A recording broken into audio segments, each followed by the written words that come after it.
These long dog days of summer, I mean, we just made it through a heat wave. Mama was parched through this heat wave. I was hitting up Dunkin' every single day, and I will continue to probably for the rest of my days, but especially this summer. Dunkin' is helping everyone stay cool this summer with its lineup of refreshers. These drinks are packed with bold, fruity flavors and served ice cold. It's amazing. Dunkin' refreshers are the perfect afternoon pick-me-up. I like to start my morning with them personally, and then sometimes I go back for a second one because I'm just feeling crazy. They come in a variety of delicious flavors, including fan favorites mango pineapple and strawberry dragon fruit. And then for a limited time, there's black cherry and there's pink pineapple. I'm going to tell you something right now, and it's a bold claim, let me tell you, but I stand behind it. Pink pineapple will change your life. It is so good. It has me feeling like I'm sitting in a pool, resort side, just living, honey.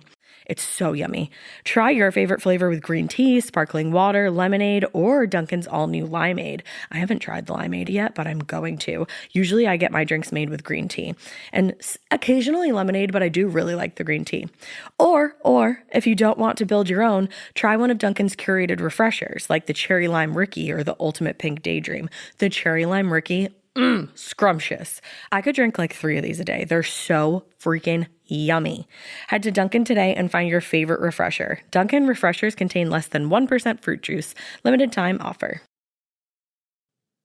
Chilling crime cases are mysterious, but finding coverage shouldn't be.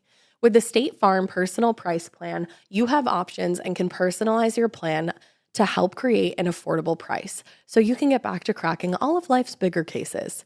Talk to a State Farm agent today to learn how you can choose to bundle and save with the Personal Price Plan. Like a good neighbor, State Farm is there. Head to statefarm.com to get a quote. Prices are based on rating plans that vary by state. Coverage options are selected by the customer. Availability, amount of discounts and savings, and eligibility vary by state. Hi, Ryan Reynolds here for Mint Mobile. Are you looking for a beach read this summer? May I suggest your big wireless bill? It's got suspense, mystery, a slightly flat, emotional arc, and a shocking twist where you realize you've been overpaying the entire time. Fortunately, though, Mint's story is better. Every plan, $15 a month, even unlimited. That's it. Happy ending, 0 tears. Give it a try at mintmobile.com/save. Upfront payment of $45 for 3 months, $90 for 6 months, or $180 for 12-month plan required. $15 per month equivalent. Taxes and fees extra. Initial plan term only. Greater than 50 gigabytes may slow when network is busy. See terms. Hey weirdos, I'm Ash. And I'm Alaina. And this is Morbid.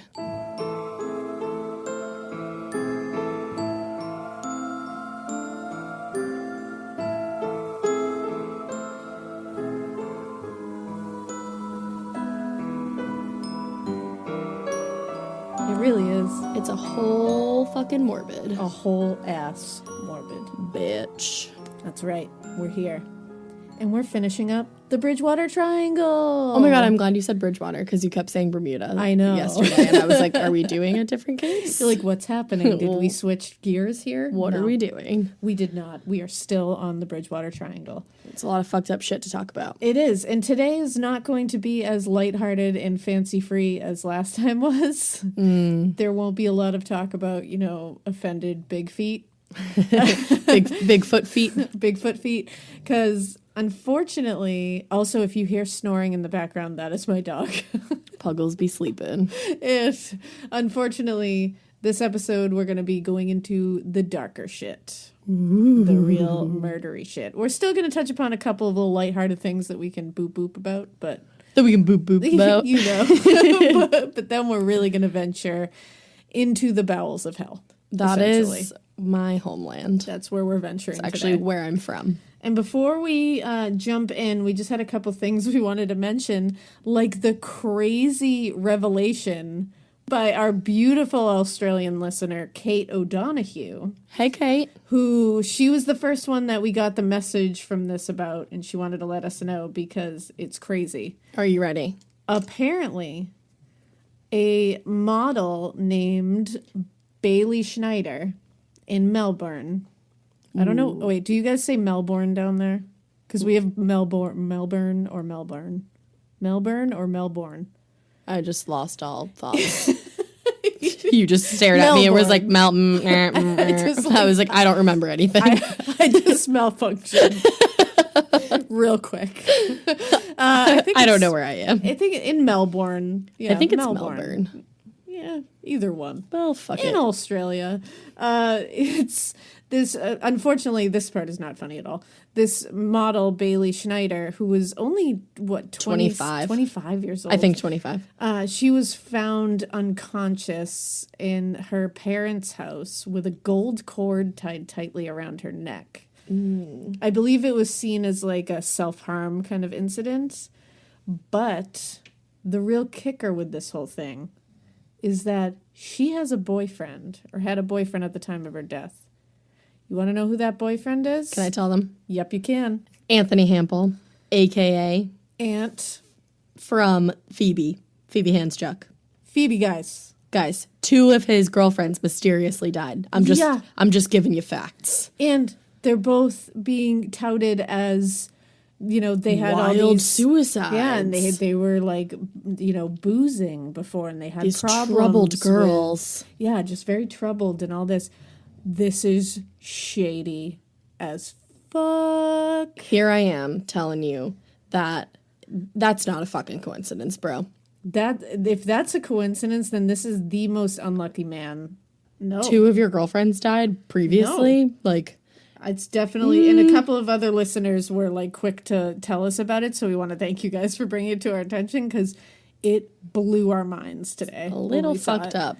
So we just wanted to point that out, and maybe we'll even cover that case, because I don't know, pretty interesting. Definitely spooky. So we might take on that case at a later date. So stay tuned. You know what I have to say? What do you have to say? The husband always did it. He did, and you know what? That's a good I think transition. that's on a shirt.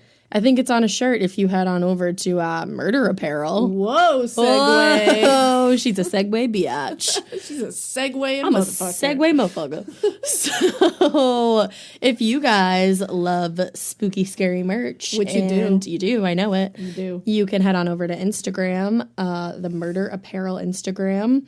You can click the link in their bio and head on over and look at all their cool shirts. Especially check out their Morbid shirt. Yeah, they have this great shirt. It says Morbid. It's pretty cool. Yeah. It's like a fucking planchette from a Ouija board. Do it. Do it and buy all their clothes, and then when you check out, Buy all of them. buy every shirt that they have, and then at checkout use our code MORBID MORBID. for 25. I'm gonna say it confidently today. % off, motherfucker. Yeah. A So go do it. Morbid, 25% off. Murder Apparel Woo! Now, for the case. on with the show. So, quick little thing from last week. We talked about Profile Rock. In case you just need a quick little refresher, is thought to be really sacred ground by Native Americans and just all people, really, because it's supposed to be the profile of Chief Massasoit, who was King Philip's Faja. Faja. So that was pretty cool. And we were like, yeah, it's a cool spot, definitely. The day after we released our episode, It fucking crumbled to the ground mysteriously. it crumbled To the fucking ground. mysteriously. It crumbled to the evil fucking ground in the Bridgewater Triangle. And we're not saying that we did it, we didn't do it. but how But, like, fucking whoa, weird is guys. that the day before we recorded the episode? Yeah. One of my best friends texted me and she was like, dude, and Yeah. sent me the link. And it's like, we didn't make that happen, I promise. Nope. But what a bummer. Huge Like, what a bummer. real That's bummer. actually really shitty. Yeah. So that was just that was a little bummer. Hate that to get you in the coincidence. mood for the rest of the episode. And I just wanted to say that we are not going to be covering Lizzie Borden today, even though I know that is one that everybody's like, hello. But guys, Fall River, Lizzie Borden. we have plans, okay? We got big plans for Lizzie. We're not telling you what our fucking plans are, but I've got some serious fucking plans. They're real plans. I'm scared. And these plans are coming to fruition in the fall. So stay tuned. October, we will be covering Lizzie Borden. And we're going to be covering it in a big way. in a Wink, wink. huge way. Nudge, nudge. So don't worry. We will get to Lizzie. I promise. I'm not just skipping over her in this whole thing. No way. And just as right before we're jumping right into this, but next week we figure is a perfect transition from the Bridgewater Triangle into a pretty big hitter. Can I tell him? Tell them. The Boston Beantown Strangler. Yeah. So next week, we will be transitioning right into our very own awful serial killer. Woo! Woo! So let's start. Now, last week, we did mention the legend of Pukwudgies. We did. And we just kind of briefly went over them. So I just want to give... We're not going to spend a whole lot of time on Pukwudgies because... Everybody remembers. Yeah. And I don't want one wandering into my house, so I'm not going to spend a whole lot of time on it. He no wants you. He no want you. No. So these creatures are basically little trolls. They're like little gray, just hairy trolls. They're about 2 to 3 feet tall. They're supposed to have... they can glow on occasion, apparently, which is... pretty convenient and nice, I would think. Yeah, you know, if you're dark. They're notorious for being very mischievous and causing a lot of mayhem. And not a lot of, it's like mischievous, like, hee, look at those Pukwudgies, they're silly. It's not cute. Like, no, they don't, they do some pretty shitty things. They will intentionally scare the shit out of you and just think that's funny. I mean, that's funny. That I get. But they'll also throw rocks or sand in people's faces. That's just inconsiderate. That's bordering on shitty. Yeah. No, I don't even think it's bordering. I think it's just pretty shitty. Well, and then they'll also like push you, trip you, kidnap you. What? Yeah. I mean, you know. Like they're 2 to 3 feet tall. Don't fucking kidnap me. Pretty chill. Can we just stop talking about them? And I just want to know, like, has someone come back from being kidnapped and been like, dude, I got kidnapped by a fucking I was Pukwudgie. just fucking held hostage by a bunch of Pukwudgies. What do they want from us? I don't know. I don't really know. But they'll kidnap you. Or they'll throw you from cliffs. Oh. So that's casual. It gets pretty intense pretty fast. Yeah, that steadily climbed. There's really no gray area with Pukwudgies. They're either just being silly or they're throwing rocks in your face and hurling you off a cliff. Either they're going to trip you or fucking kill you. Yeah, and if they don't do that, then they're going to try to cut you with knives or spears. Awesome. So if you see one, you'll know because it's a little glowing troll. And you should run. Just go the other way. Really fast. Yeah, I don't recommend having like a conversation with it, trying to get to know it. Finding out what its sign is. I don't think you should do any of that. Like, just go the other way. Yeah. You know, just pretend you don't see them. Definitely. But unfortunately, they're also magical. So they can shapeshift. What? So maybe if you see anything while you're walking in the Bridgewater Triangle, just go the other way. Yeah. Because it could be a Pukwudgie. Even if it's like a hedgehog. Just go the other way. Wow. So that sucks. Maybe just don't go walking in the Bridgewater Triangle. Pukwudgies. Yeah, that's Pukwudgies. So the next thing I just want to talk about is referred to as the Ledge. Oh. It's in the Freetown State Forest, which is the spookiest place. Won't catch me there. Won't catch me there either. And it's pretty infamous. It's an 80-foot deep rock quarry. Whoa. It's actually called a sonnet ledge, but it's just known as the Ledge. Kind of like the Nip. The Nip. Like we make things cool here. We're like the it's Nip, just like the Ledge. Like we don't want to say that whole shit. That reminds me of Never Been Kissed, where it's like the court. Exactly. It's exactly that. I think it is the court, right? I could be wrong. Yeah, it's the court. Yeah, it definitely is. Whatever. And a sonnet is Wampanoag for place of stones, which makes sense because it's a rock quarry. So makes sense. That works. Also, somebody very nicely mentioned that they usually pronounce Wampanoag as Wampanoag, and I was pronouncing it Wampanoag, I think. Oh, okay. Which I knew it was Wampanoag. I don't know why I chose to pronounce it like phonetically. So thank you for pointing that out because you were right. We were wrong. So thank you. But yeah, so it was once owned by the Fall River Granite Company like a long time ago. Now it's just a big old rock quarry ledge. Love it. But it has become associated with a lot of shitty dark things and like weird stuff. Ooh. It has a weird amount of abandoned cars that are left there. That's creepy. And police say that people who steal cars like to drive them off that ledge and just into the water. Oh. So the water probably has like a ton of just like rotting cars at the bottom of it.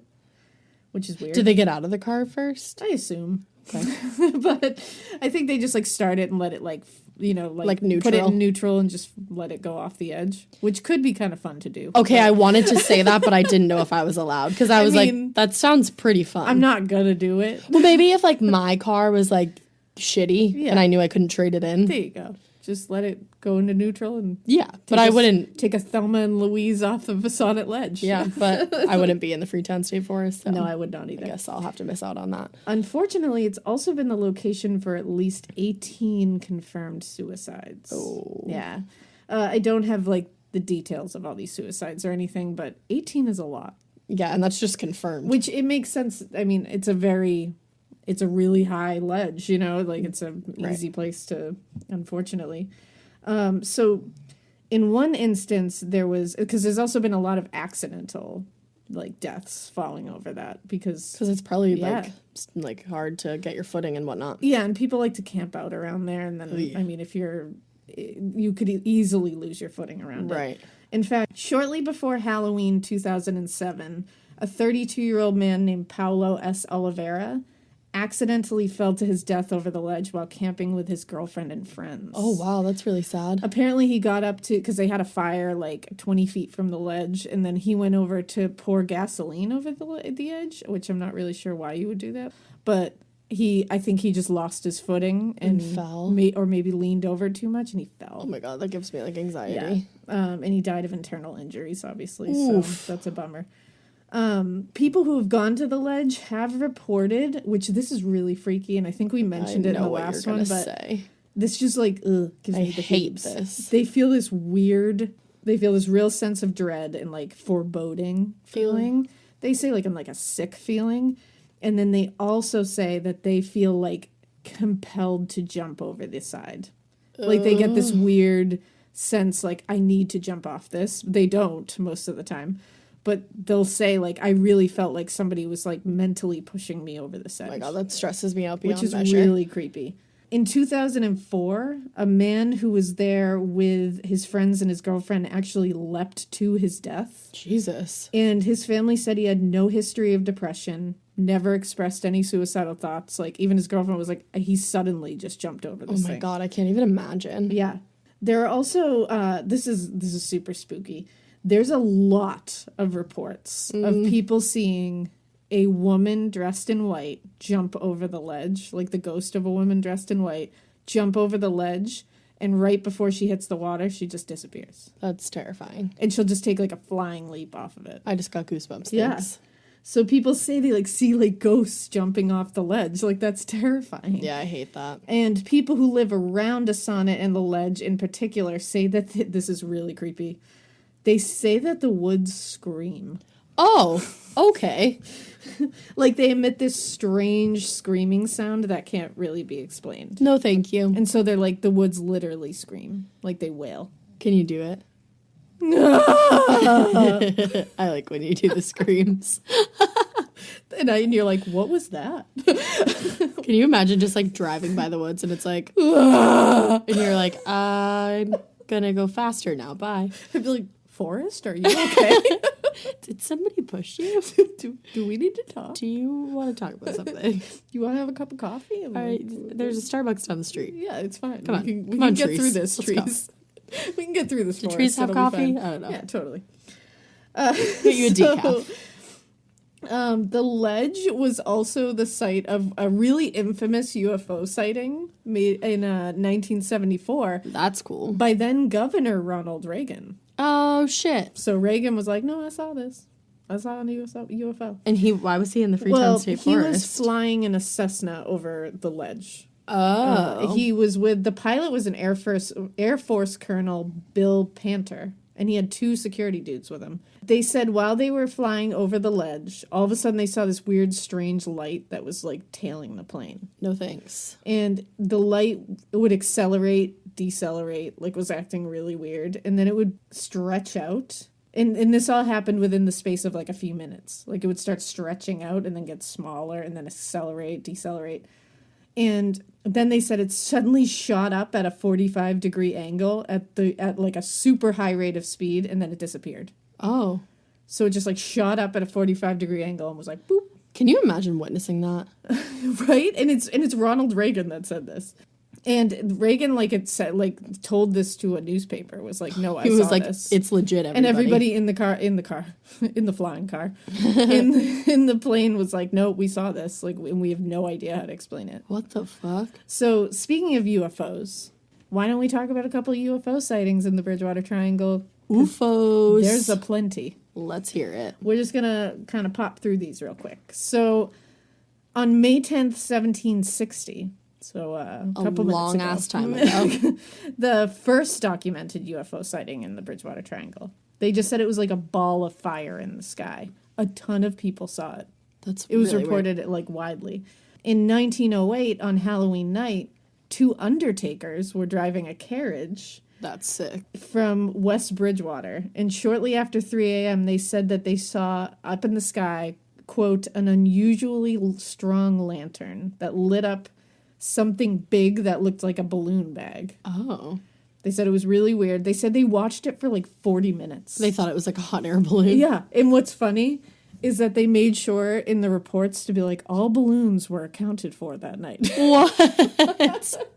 I'm dead. And it's like, I love you, 1908. The best. All balloons were accounted for. The 1960s was when there was a flood of these, actually. Ooh. And that's when it started, at least. In December 1976, 2 huge UFOs were seen landing near Route 44 in Taunton. Oh. And in the spring of 1979, that was the time where there was the highest amount of documented UFO sightings that took place here. News outlets and police were literally getting bombarded. They were constant, and it was not 1 or 2 people being like, I saw something weird in the sky. It was dozens and dozens of people would suddenly be like, I saw this, and it was all the exact same sightings. That really freaks me out. Right? It's weird. And so March 23rd, 1979, 2 news guys, Jerry Lopez, or Lopes, I'm not sure, and Steve Sabrasia from WHGH said they both saw a baseball diamond-shaped thing. Oh. With a series of lights on it, emitting a green substance or light near Route 24 and 109 in Taunton. Nope. They said they pulled over to watch it. They said sparks were coming off it at times, and they said it seemed close enough to feel like you could throw something up at it. What the fuck? And they said it was massive. I wouldn't stop and watch it. I would drive so fast away. I feel like I would just be, I don't even know if I would be compelled to watch it because it's so true. Massive and terrifying. Yeah. I wouldn't want to get sucked up. But I would also want to run away. Lopez was an Air Force veteran, and he said he knew this was nothing that we had. He was like, yeah, that's not ours. I know that's not ours. And all balloons are accounted for. All balloons were accounted for. And he said it hovered and then just shot off. And they said they were not alone in seeing this. Reports went nuts about it. A lot of people saw this exact same thing and described the exact same thing. In one article that came out shortly after, where it had their accounts of it specifically, they had 30 plus other sightings of that particular UFO. And so they had an artist take all the accounts and draw something. Mm-hmm. It was exactly the baseball diamond, the light, everything. Wow. All exact. It's crazy. And then in January 1991, a green flying disc was seen in Bridgewater, flying slowly at 50 feet off the ground with a huge spotlight. Wow. And that was seen by dozens of people, too. I'm sure there was more after that, but I stopped after that because... UFOs stress me out. I start to think really heavily about it. Yeah, they stress me out. I'm not into it. So moving on from UFOs... To what? Circus freaks. Me. Just kidding. Same. So this is just a funny little aside. A little sideshow? Just a little sideshow for you. Dun, dun, dun, dun, dun. I thought you were going to start doing the circus song. Thank you. You're welcome. At least 3 of P.T. Barnum's circus freaks were born in the Bridgewater Triangle. No way, Jose. So this includes Isaac W. Sprague, who was better known as the Living Skeleton. He was born on May 21st, 1841 in East Bridgewater, Massachusetts. Hey-yo.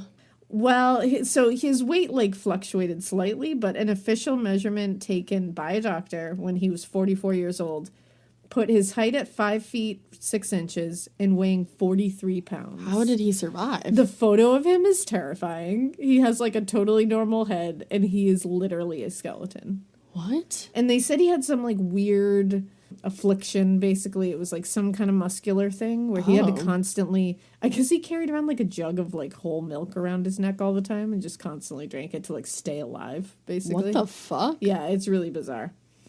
The other one that I found, I couldn't find the third. They said 3 were born here, but I could only find 2, like who they were. The other one was General Tom Thumb. Tom Thumb. Otherwise, his name is Charles Stratton. What's his deal? He was born in Middleborough. Okay. And he was 3 foot 4 inches. He was like very tiny. Yeah. And that's just what his deal was. Tom Thumb was like the little, just a very tiny, tiny man. Oh. The Tom Thumb house where he lived with his wife later is still located at 351 Plymouth Street in Middleborough. Huh. And originally it was built for, because the two of them both had dwarfism. Mm-hmm. So it was originally built to accommodate them being so tiny. But that's all been, I think most of it, the original stuff has been changed to like, you know, like an average height person. But it's still there, and it's a beautiful house. Cool. And it's just kind of cool. It's like that a is really cool. cool Like, part hey, of he history. lived here. Like Tom Thumb lived here. Tom Thumb.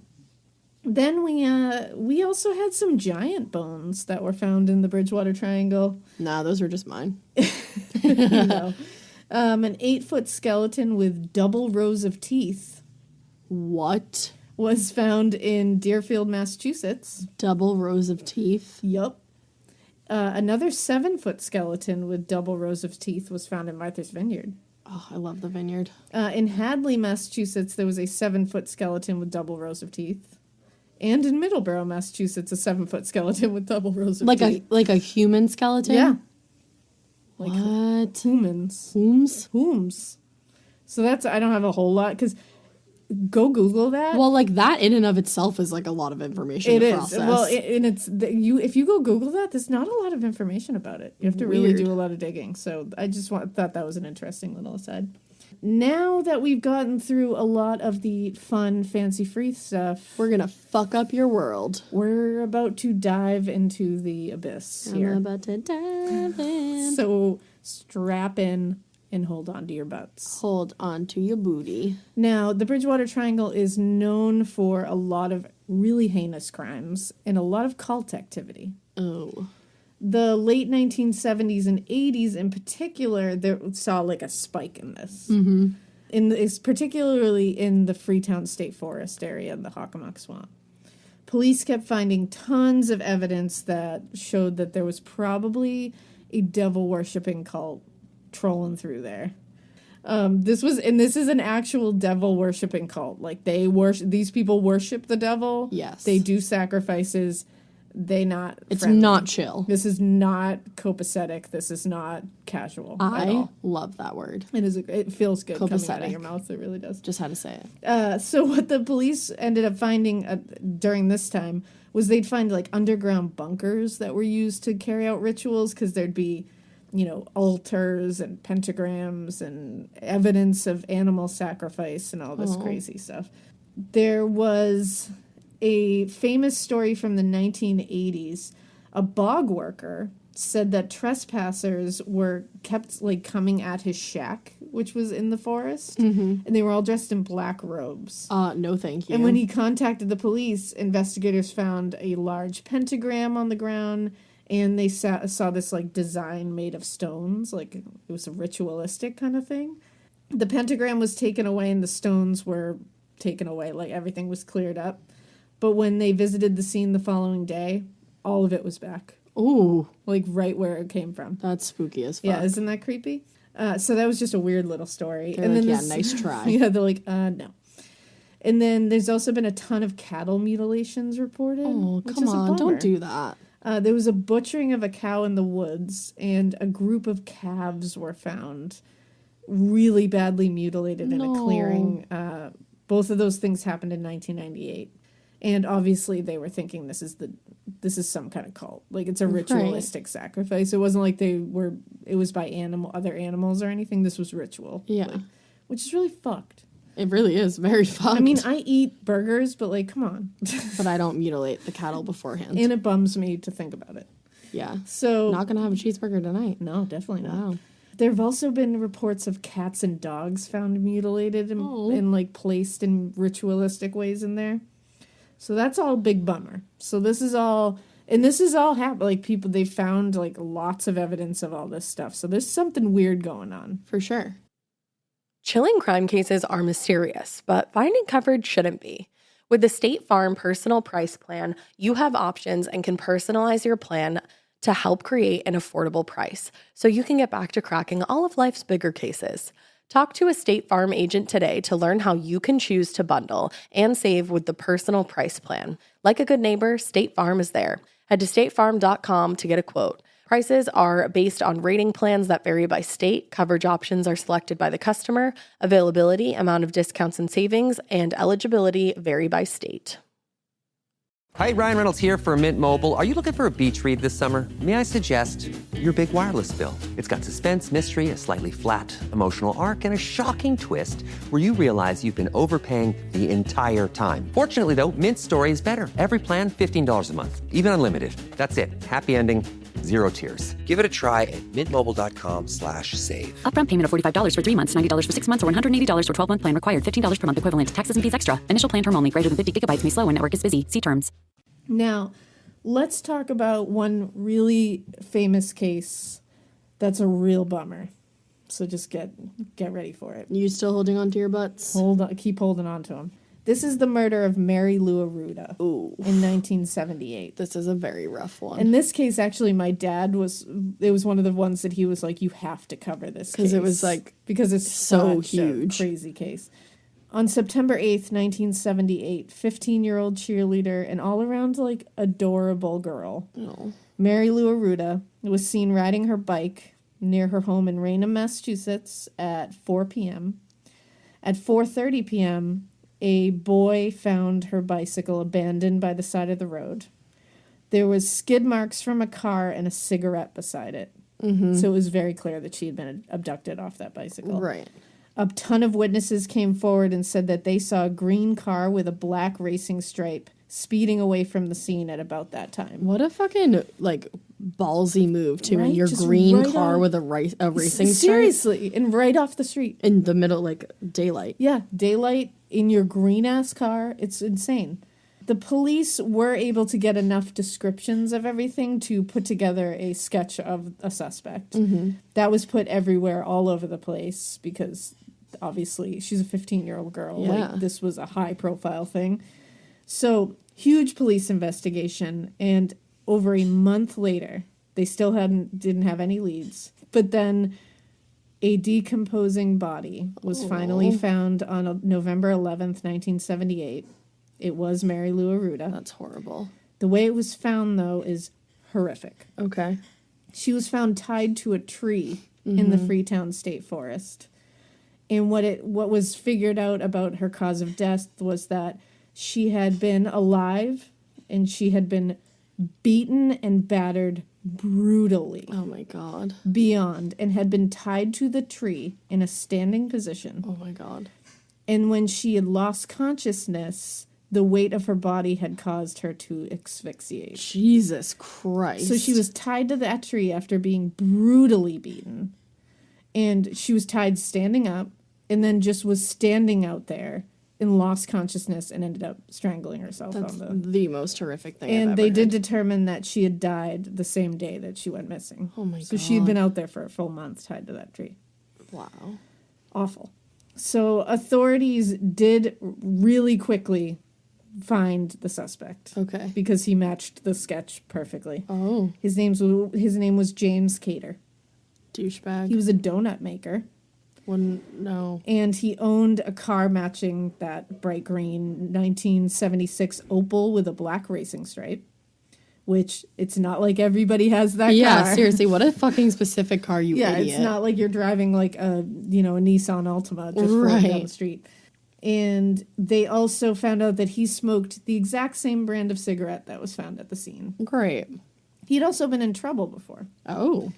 And this is very interesting. He was found guilty in 1968 of assault with intent to rape, assault and battery with a dangerous weapon, and kidnapping of a young woman from Andover, Massachusetts. Jesus Christ. And what happened in that situation was he abducted a 13-year-old North Andover girl Oh my God.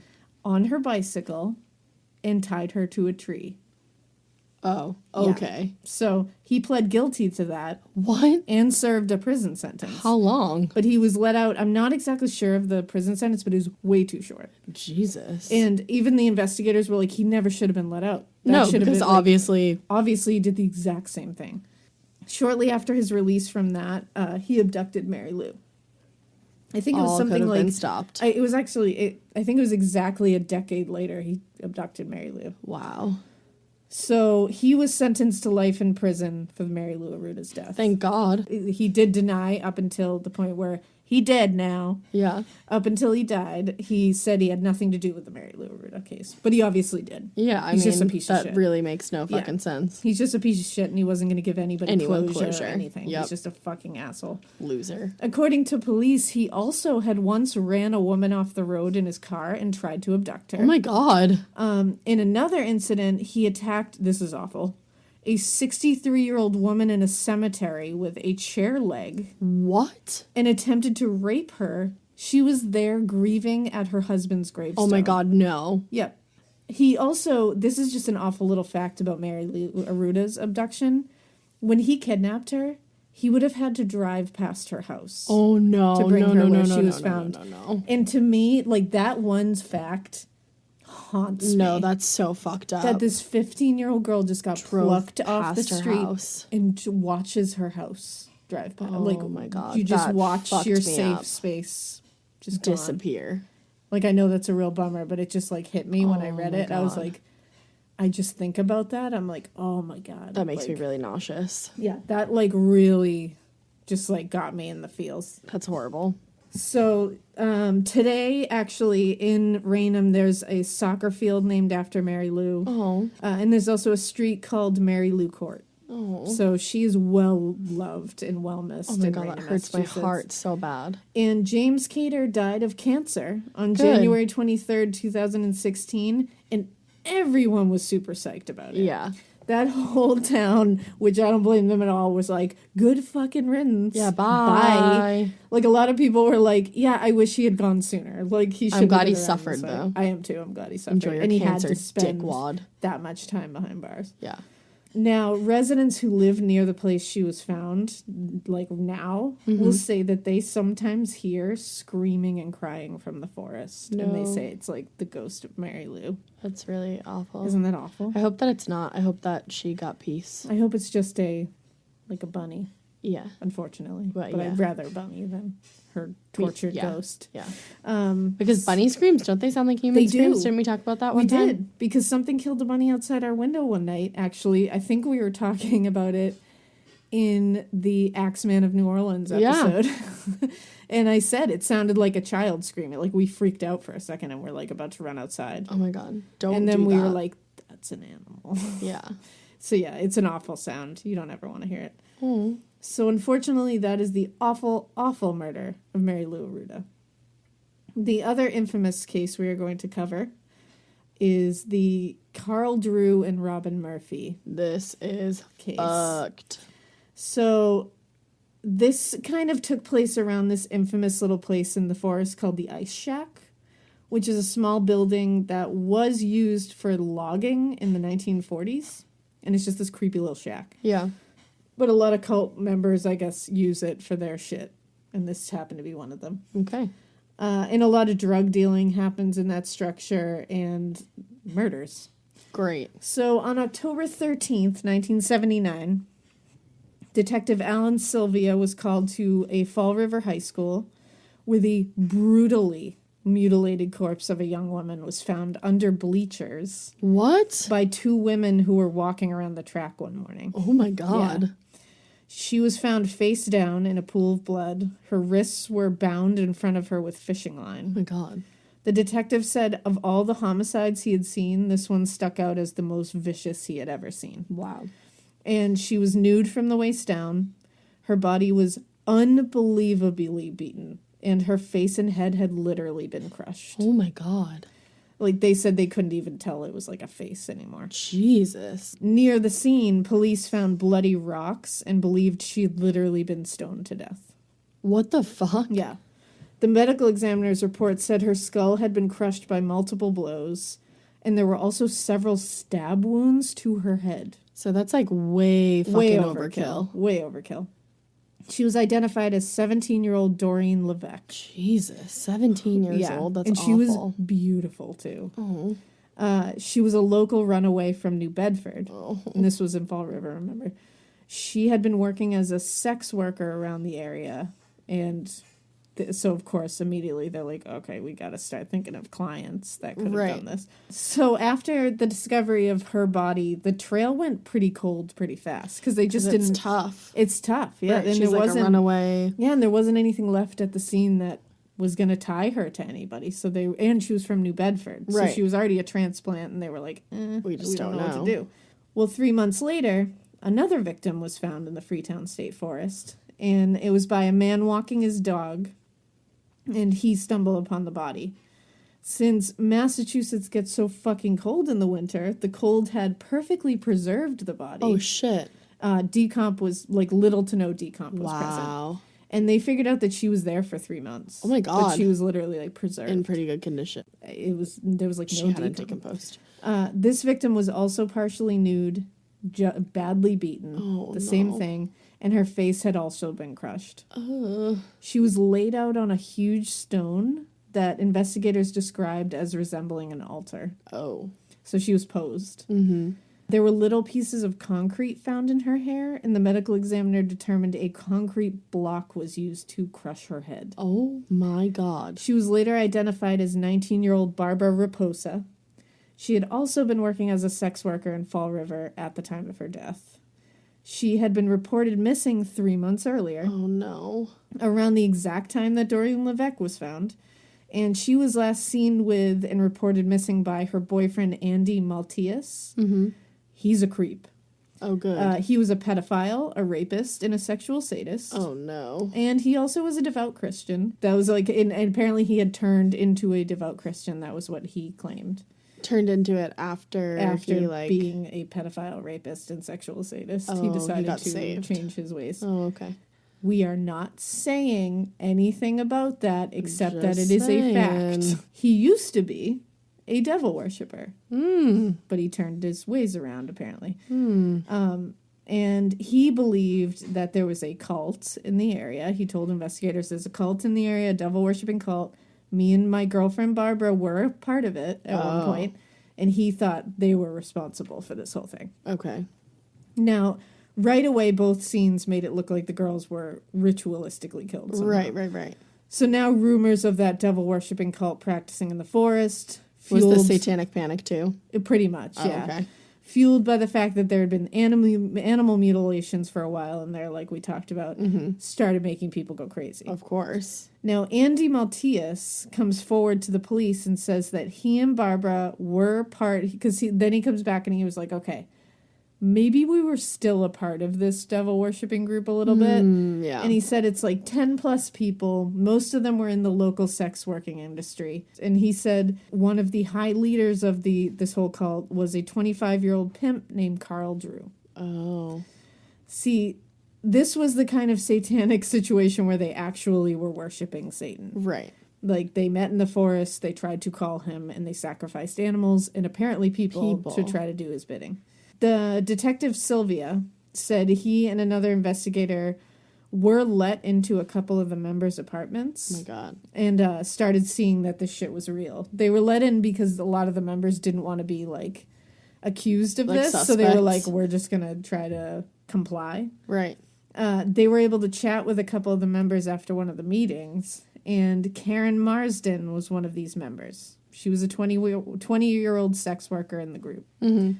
Detective Sylvia said he talked to her because she was seemingly, like, terrified and really wanted to talk but was having trouble, like, coming forward to him. She denied knowing anything at first, but they pushed a little bit because they were like, we know she knows something. They could tell. She's just scared. So she finally admitted that the group was led by Carl Drew, who called himself the Son of Satan. Oh, casual. You not, son. Yeah, like, calm down. She then actually led the investigators to the place in the forest where they performed these devil-worshipping rituals. Carl had apparently taken her to a specific area in the forest once and told her he had killed people there and threw them in the water. Oh. So they were like, cool. He called it, this is actually just hilarious because of the dumb that is involved here. Because of the dumb. He called it Satan's water because it was green. In reality, it just had a high algae content. You're stupid, Like, Carl. are you a fucking idiot? This here... Not Karen Marsden, like Carl Drew. Yeah, no, Carl Drew. This is Satan's water. This is Satan's water because it's green. It's like, no. Dude, it's a just fucking swamp. read a book. Like, you're stupid. Go to the library and read a book about marine life, okay? Because algae. Because, like, spend your time doing something different than murdering people, Carl. You're the worst.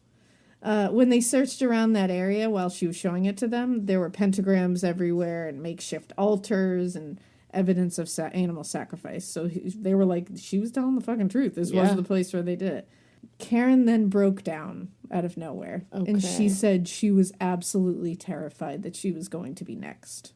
Oh, no. She said, I know I'm the next one that's going to be killed. So Detective Sylvia, in particular, said he begged her to agree to protective custody. He was like, we can protect you. Like, just tell us everything and we will protect you. And she said she wouldn't take it. She was too afraid that not only Carl Drew was going to get her, but the devil himself. What the fuck? So she was, like, really far in. Oh, no. He ended up, and he said he tried, and she just wouldn't take it. And it was because I think, he said, like, you know, one of the things about sex workers is they have to be street savvy. And he's like, I think she was just too worried to get too involved with law enforcement. With the police. Because that was also going to put a big target on her back. Right. So she was trying to distance herself, Balance. but also was breaking down. Like, she was in the middle of a total breakdown. This poor girl. Yeah, it's really sad. He ended up bringing her, at her request, to St. Mary's Cathedral. Okay. This was literally like her last resort because she was so scared and she had nowhere else to go. And he said, I watched her walk up to the door. I watched like a priest open the door. Yeah. And she went in. Okay. That night, she disappeared. Oh, no. Detective Sylvia said he dropped her off and that is the last time he saw her Oh, my alive. God. That must haunt him. It does. He said, like, to this day, it, like, kills him. Oh. 2 months later, April 13th, 1980, a man walking in the woods finds a toothless skull. No. It is Karen Marsden. Oh, no. Investigators found hair, teeth, and belongings of hers scattered over a 2-mile radius where they believe she was dragged. Oh, my God. Her body was nowhere to be found. What? And they think they destroyed her body. They only found her head. They only found her head. Oh, God. And they said there was a pig farm nearby, and they think they might have thrown her body to the pigs. Oh, my God. Now, the members of the cult are worried that they're going to be suspects, all of them. Yeah. So some of them agree to let police listen to their phone calls. Okay. And they did this because the police, they were like, we're not going to bust you on all the shit we know you're doing. Right. If you just, like all the minor shit we know you're doing. Right. If you just let us listen. And they were like, cool. Okay. Like, I don't want to get involved in this. So after a 6-month investigation, they get a huge break. Tell me. They hear a call. So they're thinking They hear a Carl or a I call? was just going to say that was a slip of the tongue. Because they're thinking they're going to get Carl Drew to admit to this. Right. Well, they get a call. Or they're on a call. They're listening They're listening to a call, in. where a 17-year-old girl named Robin Murphy says, quote, I killed Karen and they'll never figure it out because I took my clothes off when I did it. But, bitch, the phone is tapped. And so it's like, you're dumb. Wowzers. And also, how do you do that to another fucking person? Oh, and wait until you find out exactly what happened because Okay. she tells you. Now, the investigators to this day will say that Robin Murphy is the epitome of evil. Oh, God. They actually said, quote, you can see evil just by looking at her. Whoa. And honestly, if you look at a picture, you're like, yup. Oh, no. Like, there's something missing there. I'm spooked. And I think it's a soul. One would say. She's terrifying. And you can't even, like, pinpoint why. You just look at her and you're like, nope. Some people are just like that. Yeah, you're like, I don't want to mess with you. Nope, don't want to deal with that. Oh. Now, apparently, she started off as a sex worker in her early teens. Okay. But How old now was at she? 17. Okay. So she started very early. Oh, wow. So it's not, she did not have a great start to life. But at this time, she was helping run the whole operation. What the fuck? Alongside Carl Drew. That's 17 years old. Essentially, she was like a female pimp. Yeah. She was like running the shit. Detective Sylvia called her the greatest and most vicious intimidator that he had ever met. Oh, wow. He also said the people around her feared her more than he had seen any other people fear someone. Like any other group of people fear a leader. Police immediately arrested Robin and Carl Drew after they heard this. Turns out the two of them were literally running everything with just by fear. Just by being like, well, we'll just murder you if you don't comply to what we want you to do.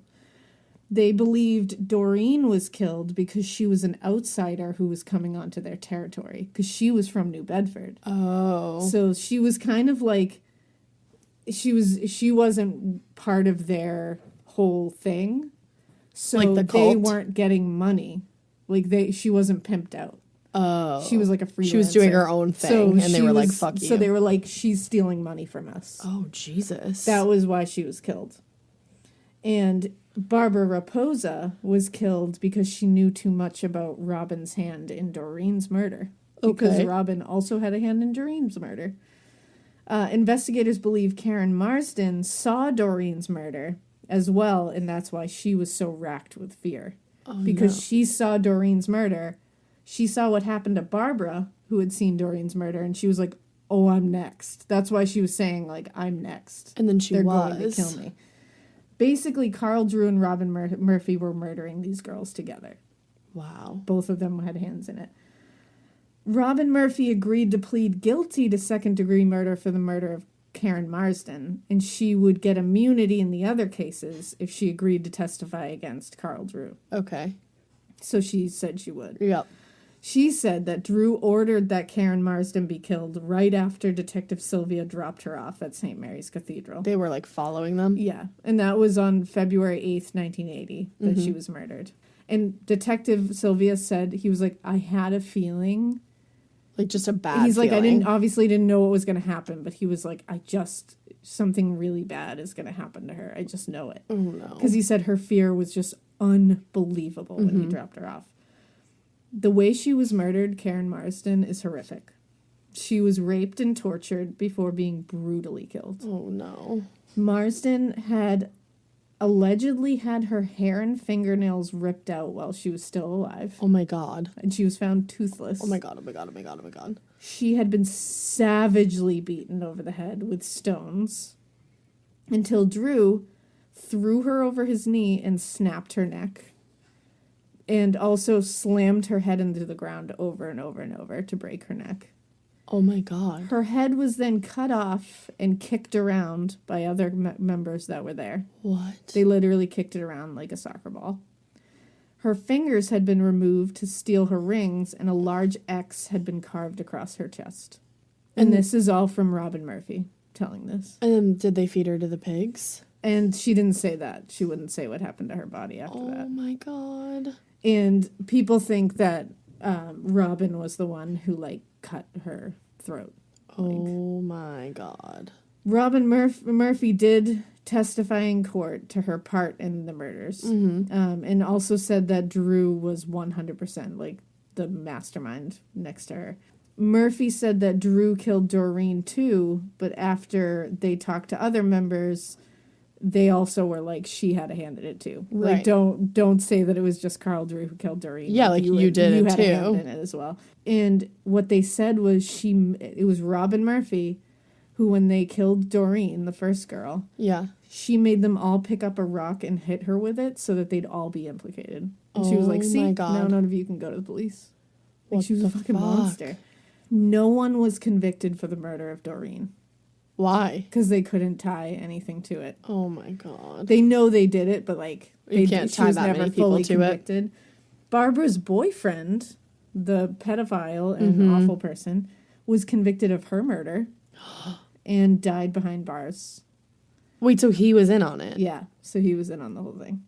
Carl Drew was convicted of Karen Marsden's murder March 13th, 1981, and is serving life in prison. And he's still alive? He's still alive, and he's still in prison. Is he, like, around here? And he also, to this day, says he had nothing to do with it. Yeah, but He's like- sure. And I'm pretty sure there's, like, a blog where he like documents how he is innocent. He's blogging from prison. I'm pretty sure. Cool. So yeah, What like is the awesome. justice system? He got even more prison time because he was also convicted of assault with a deadly weapon on another sex worker in a different incident. Jeez, like everybody calm down. Everybody chill. Robin Murphy also got life in prison for her role in Karen Marsden's murder. In 2004, though, she got paroled What? after only 15 years. How? Don't worry, though. She was sent back to prison in 2011. For what?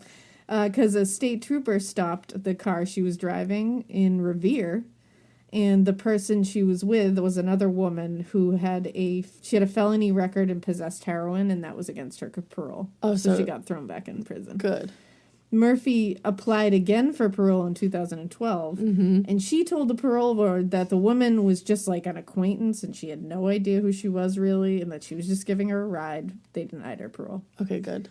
She went back on March 28th, 2012, and was like, just kidding. That woman has actually been my lover for years, but I had no idea that she was a heroin addict. And they were like, yeah, you're not helping yourself because you just said that you lied to us the first time, so Right. now we don't believe you. Like, so she was denied again.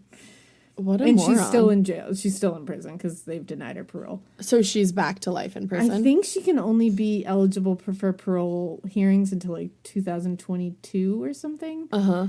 And at any time, they can just say, like, you're not getting paroled. Okay, good. Which I'm hoping they do. I can't even believe they paroled her the first time. I know. And actually, Detective Sylvia was, like, furious that they did that. Yeah. Because he had, like, a real personal connection to this. He worked this whole thing. And he was the one who dropped Karen Marsden off. It's like, he has a real... Yeah. And he was at every parole hearing. He still, I would be. Like, he's not letting that go. He got a ton of death threats from Murphy when she was paroled. Like, that must have been terrifying. Are you kidding me? And he testified at the hearing in March to be like, no, she needs to stay in. Like, yo, she's keep death her in threatening here. me. And he says he is still really, really messed up about the Karen Marsden Yeah, I thing. don't blame him. And he wishes that, he was like, I wish there was some way that I could have got her to accept my protection. Like, that's all I wish. Yeah. 17 years old, and that's what you're capable of. Yeah. So it's, I mean, that story to me is like so vicious and so horrifying. And it's still like, there's people who think Carl Drew is innocent. There's people who think, and like, Robin Murphy, man, she might be even scarier than Carl. Yeah. I don't think he's innocent, though. No, I don't think so either. Isn't that girl's scary boyfriend? Like, what the motherfuckers. hell? Yeah.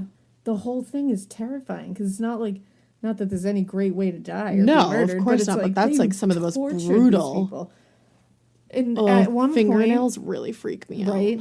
And rips at them one out. point, Robin Murphy said in court that the purpose of torturing these women, like they said that we couldn't just kill them. We had to torture them because we had to bring them to such an emotionally high place and such a physically like crazy place that's when the sacrifice is most potent. So it was intentional that like we bring them to the point where they are in the worst pain of their life and at the most emotionally just heightened place of their life, and that's when we can kill them. Oh my God. So these poor women had the most brutal experiences. That makes me very nauseous. Yeah. So those are the two most famous Bridgewater Triangle. I don't really murders. get like sacrifices. Like I don't like what do they get out of it? I don't Like what does the devil give you? Well, I think they think they get power, or they get like, I don't know.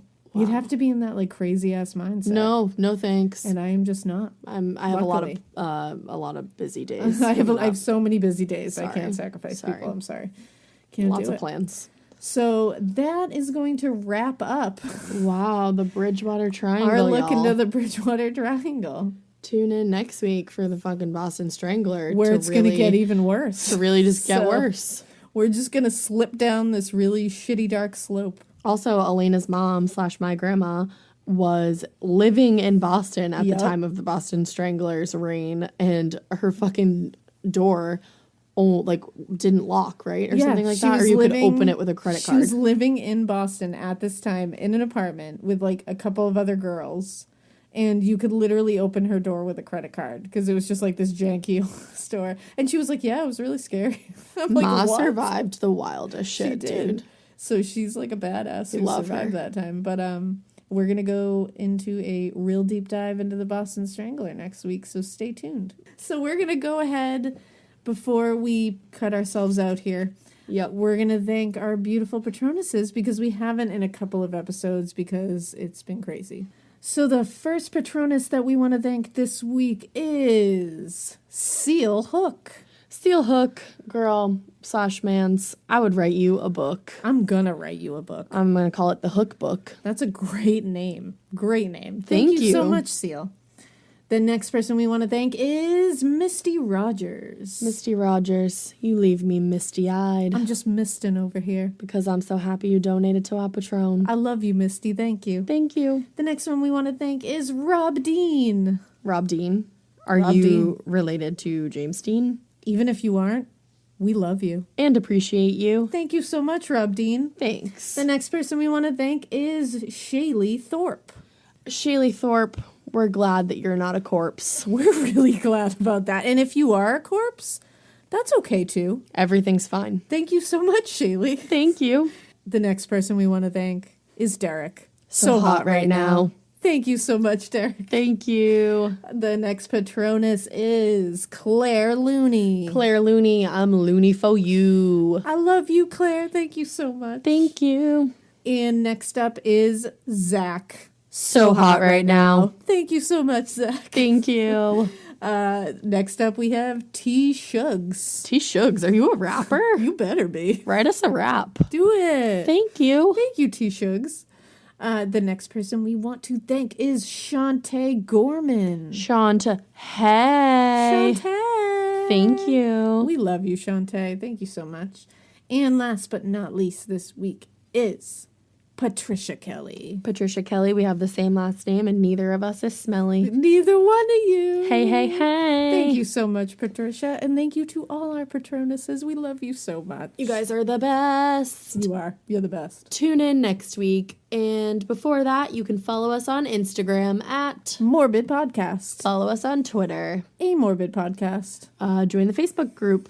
Morbid, a true crime podcast. Donate to the Patron. Patreon.com/Morbid Podcast. Did I tell them to follow us on Twitter? You did. Great. Check out the website that Alaina designed. Morbidpodcast.com. We hope you keep listening. And we hope you Keep it weird. But not so weird that you go into the Bridgewater State Forest. I mean the Bridgewater Triangle Forest. I mean everywhere. Just don't go anywhere here. It's bad. Bye.